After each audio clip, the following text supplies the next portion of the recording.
Max Park, kamusta kayo? At ngayon, pag-uusapan natin ang mga dahilan kung bakit may mga lalaking bumabalik after ng hiwalayan.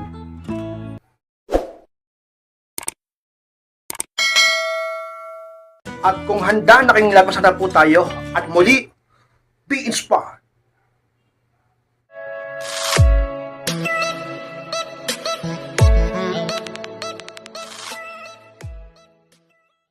At ang unang dahilan, Max Part, kung bakit may mga lalaking bumabalik pagkatapos ng hiwalayan is, na-realize niya ang halaga mo. Yan ang pinakaunang dahilan kay Inspired kung bakit may mga lalaking bumabalik pagkatapos niya maghiwalay. Maaaring tumagal, yung iba naman sobrang bilis bago bumalik. Yung iba as in sobrang tagal bago bumalik. Pero bumalik. Bakit? Dahil na-realize ang halaga mo. Isa yan sa mga dahilan kay Inspired kung bakit siya ay bumabalik sa iyo ngayon. Alam nyo, totoong kasabihan talaga eh. Talagang pinaniniwalaan ko to na makikita o sabihin natin marirealize mo ang halaga ng isang tao pag ito ay wala na sa iyo. Kaya nga 'di ba na-discover o nabuo yung technique na no contact rule upang maparealize sa kanilang lahat ang halaga nyo. Ganun yung ka-inspire. Sa mga dahilan. Ngayon, bumabalik ba ang ex-boyfriend mo o ex-husband mo? O naranasan mo ba yan dati? Diba? O hindi pa siya bumabalik ngayon? At kung sakaling bumalik man yan sa mga iba dyan sa inyo na naghiwalay sa mga partner, sa mga dahilan niya na-realize niya ang halaga mo. Kaya nga napakahalaga, diba? Lagi ko sinasabi sa inyo, wag na wag niyong hahabulin, lalo na kung wala ka namang ginawang masama. Kung wala kang ginawang mali, wag mong habulin. Upang magkaroon siya ng pagkakataon na makapag-isip-isip. Dahil doon sa pag-isip-isip niya na yon, doon magkakaroon ng realization. Marirealize niya ang halaga mo. Lalo na kapag nakikurious siya, ba't di mo siya hinahabol? Lalo na kapag nagtataka siya, bakit para bang kayang-kaya mo? Ka-inspired siya sa mga dahilan kung bakit may mga lalaki bumabalik pagkatapos ng hiwalayan dahil na-realize niya ang halaga mo. At ang pangalawang dahilan, Max-Part, kung bakit may mga lalaking bumabalik matapos ang hiwalayan is namimiss niya masayang alaala nyo. Yung pangalawa, ka-inspired dahilan. Totoo yan. Sa mga may isip niya. Akala nyo ba kapag naghiwalay kayo ng partner mo lalaki o lumayo siya o sumama siya sa iba o pinagpalit ka niya at matagal na kayong hindi nag-uusap, akala mo ba hindi ka niya naaalala? Akala mo ba hindi ka sumasagi sa isip niya? Hindi ka nagiging laman ng utak niya? Doon kayo nagkakamali, mga inspired. Naging bahagi kayo ng buhay ng lalaki na yan. Imposible ka-inspired na hindi ka niya isip-isipin, lalo na sa mga panahon na talaga namang hindi niya may iwasang sumagi ka sa utak niya. May mga alaala eh. May mga na-invest siya sa'yo. May pinagsamahan kayo. Tumagal kayo. Minahal ka niya, minahal mo siya. Diba? Kaya hindi posibleng sabihin, wala na, hindi na ako naiisip nun. Huwag yung sabihin ganyan. Wala na, hindi na ako na-miss nun. May kasama na yung iba. Huwag niyong isipin yan. Sigurado ako ka-inspired. Darating at darating ang panahon. Lalo na kapag hindi mo siya kinukulit. Lalo na kapag pinapakita mo ka-inspired na okay ka lang ngayon sa buhay mo, kahit wala na kayo, mamimiss niya yung masasayang alaala nyo. Sa mga magiging pwedeng dahilan kung bakit ang lalaking yan ay babalik pagkatapos ng hiwalayan nyo, ka-inspired.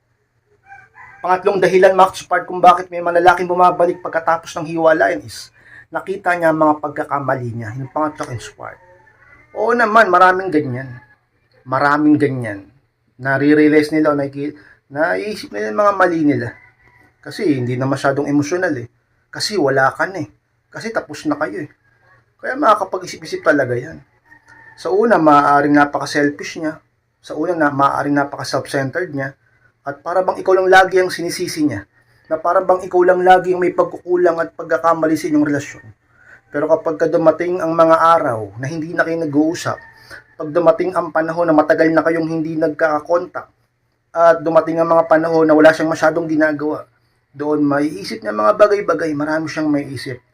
At ang isa sa mga pwede niyang maisip ay ang mga pagkakamaling nagawa niya rin sa iyo. Siguradong meron din siyang pagkukulang, siguradong meron din siyang kasalanan, siguradong meron din siyang pagkakamali.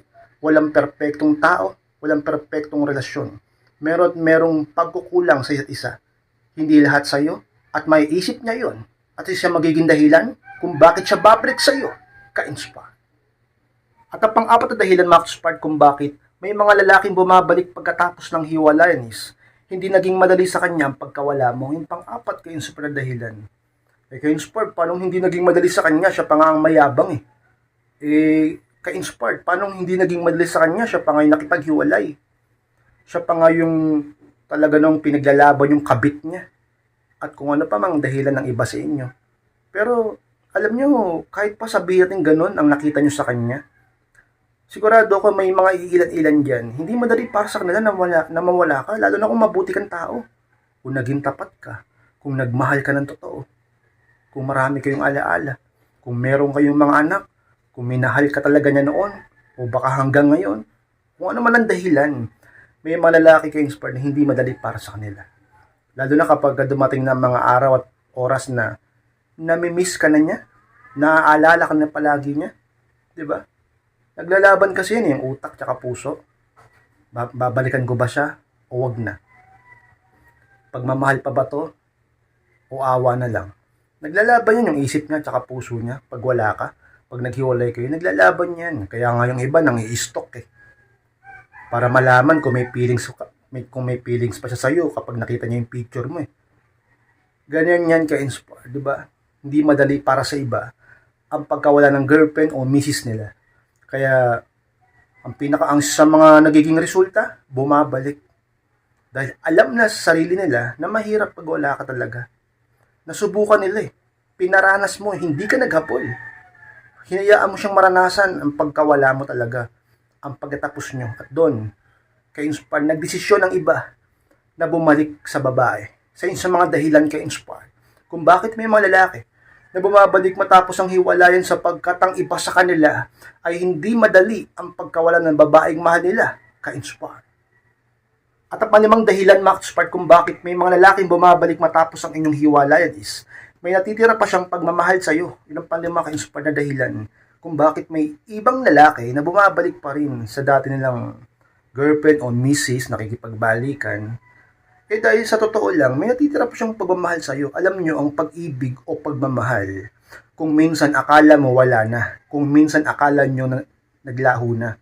Pero ang totoo, natatabunan lang yan ng stress, ng mga problema, ng mga pag-aaway niyo, na hindi niyo pagkakaunawaan. Pero ang pag-ibig, nandyan lang yan sa ilalim. Natatabunan lang yan, pero nandyan pa yan. Kaya nga minsan napakahalaga na bigyan mo ng space. At huwag laging magparamdam. At huwag mong habulin upang yung natambakan na pag-ibig na akala niya wala na sa'yo, ay unti-unting lumitaw, ka-Inspire sa mga sikreto. Diba? May natitira pa siyang pagmamahal sa'yo at yung natitira niyang pagmamahal sa'yo, doon niya na-realize, naramdaman. Oo. Nung wala ka na. At doon, yung iba, nagiging matapang, nagpapakalalaki, nagpapakatotoo. Bumabalik. Diba? Kaysa naman habang buhay siya magsisi, may pagmamahal pa siya sa'yo. Yung iba naman, naduwag. Sa kung naman dahilan, hindi na bumalik kahit may pagmamahal pa. Ka-Inspire. Sa mga dahilan kung bakit may mga lalaking bumabalik pa rin kahit naghiwalay na kayo. Sapagkat ang totoo, may natitira pa siyang pagmamahal sa'yo. Ka-Inspire. At ang pang-anong dahilan, ka-Inspire, kung bakit may mga lalaking bumabalik patapos ang hiwalayan niya is nakita niyang may pagbabago sa'yo o nag-improve ka. Yung pang-anim ka-Inspire. Kaya nga napakahalaga na una sa lahat, syempre huwag kang maghahabol. Kung ipipitan sarili mo sa halip, di ba, gumamit ng no contact rule o kaya naman, kasabay nun, ay mag-self-improve. Palagi kong sinasabi sa inyo yan, mag-self-improve. Pero yung iba sa inyo, hindi pa rin naman ginagawa. Hindi ko alam kung anong dahilan nyo. Siguro yung iba, batugan pa rin. Yung iba, kuripot pa rin. Yung iba, pabaya pa rin. Yung iba, hindi pa rin inaalala. Pero lagi kang mag-improve ka-Inspire. Pagkat sarili mo din naman yan. Ikaw din naman ang makikinabang dyan. Lalo na kapag ka naghiwalay kayo ng partner mong lalaki. At talaga namang, di ba, nagmamalaki siya sa'yo. Ma-pride siya. Pero kung hindi mo siya papansinin, magpo-focus ka sa sarili mo. Magpo-focus ka sa self-improvement. Magpo-focus ka sa buhay mo. Kapag yan nagbunga, nagresulta ng maganda, gumanda ka lalo, sumeksi ka lalo, mas lalo ka naging kaakit-akit, naging attractive ka. Pag nakita ka niya, pati na ang buhay mo, nag-improve ang buhay mo. Pag nakita ka niya, manghihinayang yan, magsisisi yan, sabihin ng ibang babae, hindi ka-Inspire, hindi manghihinayang yun. Bakit? Mayabang yun. Tsaka matigas ang puso nun. At saka meron din kasi yun, mayaman din kasi yun. Tsaka pogi din kasi yun. Kahit na. Ba't naging kayo? Ibig sabihin, kahit na ganun kataas ang tingin niya sa sarili niya, nagustuhan ka pa rin niya. Hindi ko lang alam kung ba't naghiwalay kayo, inayawan ka na niya. Pero kung ibabalik mo ang dati mong alindog at magiging attractive ka ulit, posible ka-inspire na talaga naman bumalik yan sa'yo. Kung minsan, may pagkukulang din naman kasi. Dahilan kung bakit napagdudulot ng pag-aaway o kawalan ng pag-ibig at nauuwi sa hiwalayan. Pero kung ibabalik ang dating sigla, hindi lang ng kung ano-anong bagay, hindi lang sa kama, hindi lang sa magandang pag-uugali, pati na rin sa itsura, pati na rin sa buhay mo, ipakita mong hindi ka patapos sa sarili mo, ipakita mong meron ka pang ibubuga, ipakita mong kaya mo pang mag-improve sa sarili at buhay mo. Doon ka inspired kapag nakita niya na nagbago ka at naayos mo ang sarili mo at napaganda mo lalo ang sarili mo. Doon, sa mga dahilan niyan kung bakit may mga ibang lalaki na muling nakikipagbalikan ka-inspire. Ang pitong dahilan, Max Part, kung bakit may mga lalaking bumabalik matapos ang hiwalayan is kinarma siya at nagtino siya. Yung papito ka-inspire at pinakahuli. May mga ibang lalaki kasi na kinarma. Yung iba sa inyo napapangiti. Totoo yan. Kinarma, pinarusahan, diba? At nagtino. Ka-inspire, nagtino? Oo, bakit? Sa tingin mo ba yung karma? Ba't ba? Susugod ba yung karma sa kanya nang wala lang? Siyempre nakahanda yung karma para turuan siya ng leksyon. Magtitino yan. At kapag yan nagtino, magpapakumbaba yan. At kapag yan nagpakumbaba, doon niya maiisip ang halaga mo. Kaya lang naman yung iba hindi naiisip yung halaga nyo kasi masyadong mapagmataas yung lalaki. Yun eh. Kaya hindi nag-iisip. Kaya ini-ignore yung pag-iisip niya sa'yo. Kaya hindi niya nare-realize yung halaga mo kasi mapagmataas siya. Lalo na yung iba sa inyong kukulit pa. Sabi na huwag maghahabol, titigas ng ulo nyo. Sabi na mag-self-improve. Mas lalong pinabayaan yung sarili. Sabi na mag-no contact, contact ng contact. Pinagpipilitan yung sarili. Pinagtatabuyan ka nga eh. Pinaglalaban pa yung kabit niya eh. Tinataguan ka nga eh. Hindi nga kinakausap eh. Ini-ignore ka nga eh.